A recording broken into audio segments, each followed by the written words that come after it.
읽겠습니다. 로마서 8장입니다. 로마서 8장 30절 말씀을 함께 읽겠습니다.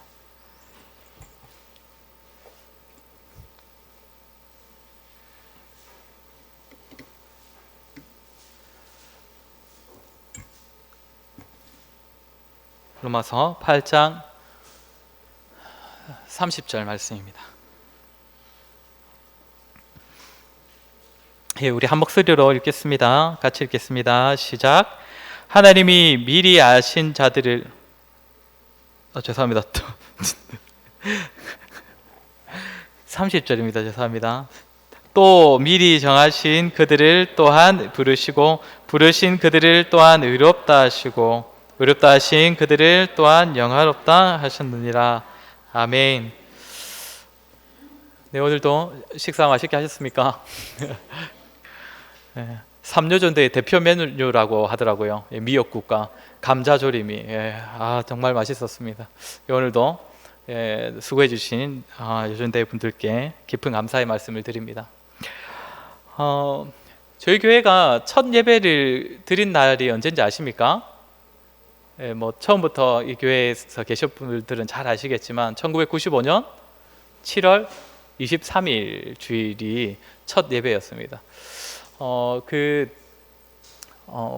목양실에 오시면 그 원장로님께서 그때 주보부터 쫙 이렇게 모아서 이렇게 모아 놓으신 자료가 있는데 한번 궁금하신 분들 한번 와서 한번 빌려 보십시오. 1995년 10월 1일 주일 주보부터 다 있습니다. 다 있고 2011년까지 있고 그 뒤로는 이제 파일로만 지금 존재를 하는데 한번 궁금하신 분들은 오시면 보실 수 있을 것 같습니다.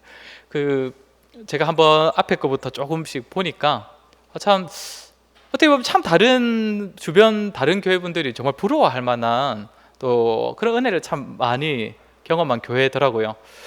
일단 첫 해에 보면 가장 첫 주보에 15명이 주일 낮 예배 참석했다 딱 이렇게 돼 있는데 그냥 불과 1년 딱 지나면 평균 30명이 넘는 교회가 되어 있습니다. 그리고 그 해에만 많이 왔을 때는 60명까지도 주일 오전 예배를 아니 이게 1년 만에 이게 가능하네 약간 이런 생각도 들고 그리고 따지고 보면 이 교회를 10년이 안 됐을 때 이렇게 건축을 했던데 어떻게 보면 참 다른 교회가 볼 때는 진짜 정말 굉장히 주목할 만한 그런 은혜를 경험한 것 아니겠습니까?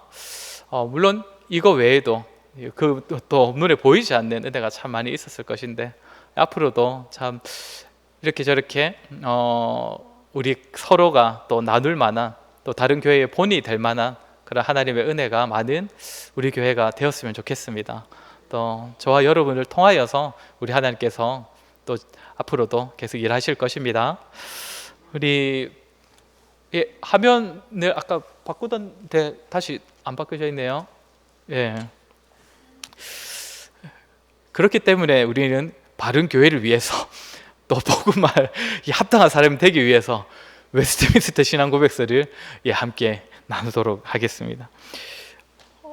우리가 이제 지난 시간에 10장까지 배웠고 오늘은 11장 칭의에 대한 부분을 들어갈 것인데 하나님께서 택하신 자, 그러니까 하나님께서 구원하실 자를 택하시는 시점은 사람으로서는 측량할 수 없는 아주 오래전입니다. 영원전이라고 하죠. 그때부터 하나님께서 이미 구원하실 자를 택하셨는데 현재 시점에서, 그러니까 지금 우리가 살아가고 있는 이 시점에서 믿는 자들에게 하나님께서 구원 베푸실 자에게 어떤 일들이 일어나는가, 어떤 과정을 거쳐서 구원으로 들어가는가, 이 내용들을 지금 배우고 있는 겁니다. 그 첫 단계가 뭐라고 했습니까? 10장에서 배웠던 유효한 부르심, 하나님의 부르심이라고 했습니다. 하나님께서 불러주시지 않으면 사람은 하나님께로 갈 수 없다라고 했습니다. 이렇게 하나님께서 사람을 부르실 때에는 어떤 과정을 거쳐서 부르신다 했습니까? 어떤 통로를? 내적인 수단과 외적인 수단이 있는데 내적인 수단은 성령 하나님을 의미하는 것이고 외적인 수단은 말씀을 의미한다고 했습니다. 그렇게 말씀과 성령을 통해 하나님께서는 우리를 부르시고 그렇게 하나님의 부르심을 받은 자들이 어떻게 할 수 있다고 했습니까? 이제는 부르심에 합당하게 살아갈 수 있다는 것입니다. 그때라야 하나님께서 불러주셔야, 그러니까 사람이 먼저 하나님께 다가갈 수가 없는 것이죠. 하나님께서 불러주셔야 갈 수 있습니다. 그 사람들에게는 어떤 일들이 일어난다고 했습니까? 비로소 그때 선을 행하고자 하는 마음이 생긴다고 합니다.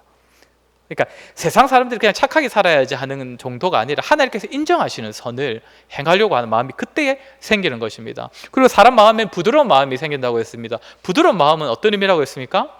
하나님의 말씀 앞에 반응하는 마음, 그 마음이 비로소 생기는 것이고, 또 영적 분별력이 그때에 생긴다라고 했습니다. 이제 하나님께서 부르신 자들에게 그 다음에, 물론 이건 시간적인 차이도 어느 정도 있다고 볼 수도 있겠지만, 그것보다는 어쨌든 그냥 신학적인 관점에서 이렇게 좀 순서를 정해 볼 때 부르신 자들이 이제 의롭다, 칭하여진다라는 겁니다. 물론 성경도 그렇게 증거를 하고 있습니다. 좀 이 내용이 조금 이렇게 1항의 내용이 좀 많은데, 우리 같이 한번 천천히 주보를 보시던지 아니면 앞에 화면을 보시면서 한번 같이 읽어보도록 하겠습니다. 시작. 하나님께서는 효과적으로 불러주신 자들을, 이 칭의는 그들에게 의를 주입하시는 것이 아니라 그들의 죄를 용서하시고 그들을 의로운 자로 용납해 주심으로써 이루어진다. 또한 그들 속에 이루어진 것이나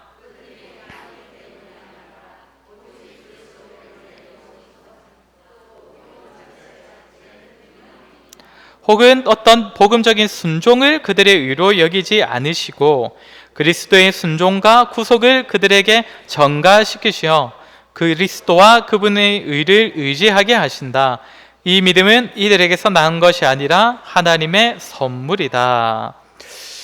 우리가 제일 잘 알고 있는 그 교리에 관한 용어를 말해보라고 하면 아마 이신칭의를 들지 않을까 생각합니다. 거기서 말하는 것도 여기서 말하는 그 칭인데, 거기서는 이신이라 해서 오직 믿음으로라는 것이 들어가 있는 거죠. 오직 믿음으로 이제 의롭다, 칭함을 받는다, 이겁니다. 여기서 가장 먼저 이야기하는 것이 무엇입니까? 하나님께서는 효과적으로 불러주신 자들을 또한, 그러니까 불러주신다, 그냥 부르심은 이제 10장에서 배운 거고, 불러주신 자들을 또한 값없이 의롭게 하신다. 이 문장이 가장 먼저 이렇게 딱 전체 내용으로 정리가 되어 있습니다. 그러니까 값없이 의롭게 된다. 그리고 나머지 내용들은 이제 이에 대한 부차적인 설명들입니다. 좀 더 구체적인 내용들입니다. 하나님께서 우리를 의롭게 하시는 것은 값없이 이루어진다. 자, 말씀 한번 같이 읽어보겠습니다. 네, 같이 읽겠습니다. 시작. 그리스도 예수 안에 있는 속량으로 말미암아 하나님의 은혜로 값없이 의롭다 하심을 얻은 자 되었느니라. 아멘. 값없이 얻으셨다. 이제 그럼 그 값없이 얻어진 것이 어떤 식으로 이렇게 우리 안에 적용이 되는가, 그것이 이제 딱 이렇게 나오는데, 이 전체적으로 문장을 보면 되게 긴데 제가 좀 끊어서 설명할 건데, 보면 무엇은 아니고 무엇이다, 무엇은 아니고 무엇이다, 무엇은 아니고 무엇이다, 계속 이런 식으로 설명이 되어 있습니다. 가장 먼저 뭐라고 되어 있습니까? 저기 보면 의를 주입하는 것이 아니라 뭐라고요? 용납해 주시는 것이다. 용납해 주시는 것. 용납한다는 게 어떤 겁니까? 그러니까 그렇게 여겨준다, 그렇게 인정해준다, 이 말이지 않습니까? 이것이 우리가 받은 칭의라는 겁니다. 그래서 사실상 칭의라는 말 자체에도 그런 의미를 담고 있는 것이죠. 뭐라고 합니까? 다시 말하면 주입된 의가 아니고, 그러니까 우리 안에 실제로 의가 생기는 게 아니에요. 우리 안에 뭔가 새로움이 생겨가지고 하나님께서 의인을 인정해 주시는 것이 아니라 그냥 용납해 주는 겁니다. 용납해 주는 거. 헬라어에 보면 이렇게 디카이오라는 단어가 있는데, 이 단어의 뜻이 무엇이냐면, 우리는 그 신약 성경을 읽을 때 마치 우리가 의롭게 된 것처럼 표현된 구절들이 있는데, 그런 단어들이 있는데, 사실은 명확하게 보면 의롭다 하다라는 뜻의 단어입니다. 의롭게 여겨주다, 의롭다 인정하다. 실제로 의롭다가 아니라, 이 단어는 원래 어디서 사용되냐면 이제 법정에서 사용되는 단어입니다. 법정에서. 그러니까 그냥 선언해 주는 거죠. 판결을 내려주는 겁니다. 법정에서 그런 일이 있으면 안 되겠지만, 실제로는 죄인인 사람이 증거가 부족해서, 그렇죠? 증거가 부족해서 그 사람의 죄를 확실하게 증명할 수 없을 때는 어떻게 선언됩니까? 죄인으로 선언됩니까? 무죄로 선언됩니까? 무죄로 선언되지 않습니까? 마치 그것과 같은 것입니다. 우리 안에 뭔가 변화가 일어난 것이 아닙니다. 우리가 갑자기 없던 의가 생긴 것이 아닙니다. 그러나 우리는 여전히 죄인의 상태지만 하나님께서 우리를 의롭다고, 의인이라고 여겨주시는 것을 칭의라고 합니다. 그래서 값없이 의롭다함을 받았다라고 말할 수 있는 것이죠. 자, 그 다음에는 또 다음 문장에는 뭐라고 합니까? 그들 속에 이루어진 것이나 그들이 행한 일 때문이 아니라 뭐라고 합니까? 오직 그리스도 때문에 라고 합니다. 오직 예수님으로 말미암아 우리가 의롭다고 인정받는다는 것이죠. 우리가 행한 일 때문이 아니라. 이 문장 내용도 이제 이 다음 문장에 좀 더 구체적으로 설명을 해주는데, 사실 성경을 보면 절대로 율법의 행위에서 난 것이 아니라 오직 믿음이다, 오직 예수 그리스도다, 이렇게 강조를 하는데도 계속 제가 앞에서도 여러 번 얘기했지만 사람들끼리 듣기 좋은 소리로 합리화하다 보니까 다양한 의견들이 존재를 하게 되었습니다. 바울이 뭐라고 말합니까? 율법의 행위로서는 구원을 받을 수 없다라고 하는데 사람들이 점점 교묘해져 가지고 바울이 지적한 그 율법의 행위라는 말이 모든 율법의 행위를 말하는 건 아니야, 이런 식으로 주장하는 사람들이 생겼다는 것입니다. 어떤 의미냐면 여기 한번 보시면 이렇게 말하는 사람들이 있습니다. 바울이 지적한 율법의 행위는 도덕에 관한 율법이 아니라 의식에 관한 율법을 비판한 것이었다라고 주장하는 사람들이 있습니다. 무슨 말이냐면 바울이 율법의 행위로는 구원받을 수 없어 라고 했을 때 말한 그 율법의 행위라는 것은 도덕적인 행위는 아니라는 것이죠. 무슨 말이냐면 유대인들이 여전히 할례도 받아야 한다, 절기를 지켜야 한다, 제사를 드려야 한다, 이런 식으로 주장을 하니까 그런 의식적인 율법으로는 구원받을 수 없어 라고 바울이 비판을 한 것이고, 그러나 도덕적인 율법, 그러니까 십계명을 예로 들 수 있겠죠. 거기에 나오는 뭐 부모를 공경하라든지 뭐 이웃에게 거짓말하면 안 되고 살인하면 안 되고, 그런 것들은 지켜야 돼. 그런 율법적인 행위는 우리가 의롭다함을 받는데 의미가 있어 라고 주장하는 사람들이 등장을 했다는 것이죠. 오래전부터 등장했고 지금도 이런 주장을 하는 사람들이 생각보다 굉장히 많이 있습니다. 우리가 이단이라고까지 지칭을 하지는 않는데 그런 사람들이 많이 있습니다. 그러다 보니까 이 사람들은 자기들의 주장을 증명하기 위해서, 그러면 바울이 유대인들을 비판했던 것은 다른 율법도 행위는 아니라 딱 의식에 관한 율법, 제사에 관한 율법, 절기에 관한 율법만 비판한 것이다를 증명해내기 위해서 이제 1세기 옛날에 있었던 유대인들의 자료를 많이 활용해가지고 어떤 결론을 내리냐면 유대인들도 사실상 믿음으로 구원받는다는 사실을 알고 있었다. 유대인들도 믿음으로 구원을 받는데 여기에 더하여서 의식에 관한 율법도 지켜야 한다. 제가 너무 많은 말을 하는데 죄송합니다. 그 정도만 알고 계시면 되겠습니다. 이런 사람들이 있습니다. 흔히 세관점 학파라고 불리는 사람들인데 그런 사람들이 이제 교묘하게 바울이 비판한 율법적 행위를, 왜냐하면 이신칭이라는 말 자체가 성도들의 삶이 점점점 죄로부터 무뎌지게 만들었다. 자기 스스로를 방종하고 죄에 대해서 방관하며 살게 만들었다라고 해서 사람들이 점점 바울이 가르친 건 그런 게 아니다 라고 말하기 위해서 좀 끼워 맞추는 그런 일들이 많이 일어나서 그렇습니다. 또 어떤 사람들의 주장이 있냐면 이렇게 말하는 사람도 있습니다. 바울이 말했던 율법의 행위는 바울이 그러니까 비판했던 행위는 믿음 없이 하는 행위를 말하는 것이었다, 이렇게 말하는 것이죠. 그러니까 믿음을 가지고 하는 행위는 의미가 있다, 그것은 우리가 의롭다함을 받을 때 의미가 있다라고 주장하는 사람들이 나오기 시작한다는 겁니다. 신율법주의자들이 있는데 율법주의자들보다 좀 더 업그레이드 된 거겠죠. 신율법주의자들인데 그 사람들은 뭐라고 하냐면 우리는 절대 율법으로는 이렇게 될 수는 없어, 율법을 완전히 지킬 수는 없어, 이거는 인정해, 이렇게 얘기합니다. 그러면서 뭐라고 하냐면 대신 우리가 열심히 진심으로 진실된 마음으로 율법을 지키면 하나님께서 그 마음을 보시고 의롭다고 인정해 주신다 라고 주장하는 사람들이 신율법주의자들인데, 어쨌든 이런 사람들이 점점 많이 생긴다는 것이죠. 그런데 성경을 보면 뭐라고 합니까? 저는 다른 걸 다 떠나서 우리의 구원과 우리의 의롭다함에 있어서 바울이 말하는 것은 오직 예수님밖에 없다는 겁니다. 그런데도 계속 인간의 행위를 끼워 맞추는 그런 일들이 일어난다는 것인데, 뭐 이단은 아니라고 하니까 뭐라 욕은 못하겠지만 저는 개인적으로 인정할 수 없는 것 같습니다. 그 다음에는 뭐라고 합니까? 여기에 보면 믿음 자체, 믿는 행위나 혹은 어떤 복음적인 순종도 그의 의로 여기지 않으시고, 그 다음에 뭐라고 합니까? 그리스도의 순종과 구속을 그들에게 전가시키셨다. 제가 문장을 좀 잘못 끊었는데, 이 번역본이 좀 그런데 이렇게 이 문장이 여기서 사실상 끊어지는 게 더 정확합니다. 하나님께서 우리를 보실 때 우리가 잘 믿는가?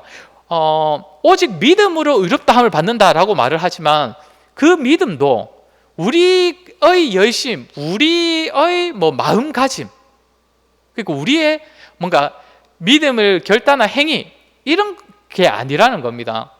그래서 우리의 믿음이 공로가 될 수는 없다는 것이죠. 내가 잘 믿은 게 공로가 되어서 하나님께서 우리를 의롭게 해주시는 것이 아니라 다만 뭐라고요? 그리스도의 순종과 구속을 전가시키셔서, 한번 정리를 해보면 우리의 믿음도 아니다. 이게 좀 오해하면 안 됩니다. 어쨌든 믿음이 그럼 의미 없단 말인가, 이런 게 아니라 우리의 공로로 보게 되는 믿음, 내 믿음 때문에 하나님께서 의롭다 해주신다, 이게 아니라 그리스도께서 순종하시고 그리스도께서 우리의 죄를 사하신, 그렇게 완전하게 율법에 순종하시고 죄를 이기신, 그렇게 해서 받으신, 하나님으로부터 인정받은 그 의가 우리에게 전가, 그러니까 우리에게 것이 됨으로써 우리가 의롭다고 하나님께 인정받을 수 있다는 것입니다. 말이 굉장히 길어지는데, 자, 그런데 말씀 한번 같이 읽어보겠습니다. 시작. 하나님으로부터 나서 우리에게 지혜와 의로움과 거룩함과 구원함이 되셨으니. 아멘. 우리의 의로움, 오직 예수님이라는 겁니다. 그러니까 예수님의 의가 우리의 것이 되어주는 것. 그러니까 아까 잠깐 시작할 때도 말했지만 우리 자체가 의로워지는 건 아닙니다. 우리 자체가 의로워지는 것도 아니고 예수님의 의가 우리에게 전가되었다고 해서 우리가 갑자기 의인으로 살게 되는 것도 아닙니다. 그런데 하나님께서 우리를 보실 때 예수님의 의를 봐주신다는 겁니다. 그래서 예수님의 의를 보시면서 우리가 의롭다고 여겨주신다는 겁니다. 마지막으로 이 부분이 이제 조금 봐야 되는데, 그리스도와 그분의 의를 의지하게 하신다. 이게 이제 사실상 믿음에 관한 내용입니다. 믿음에 관한.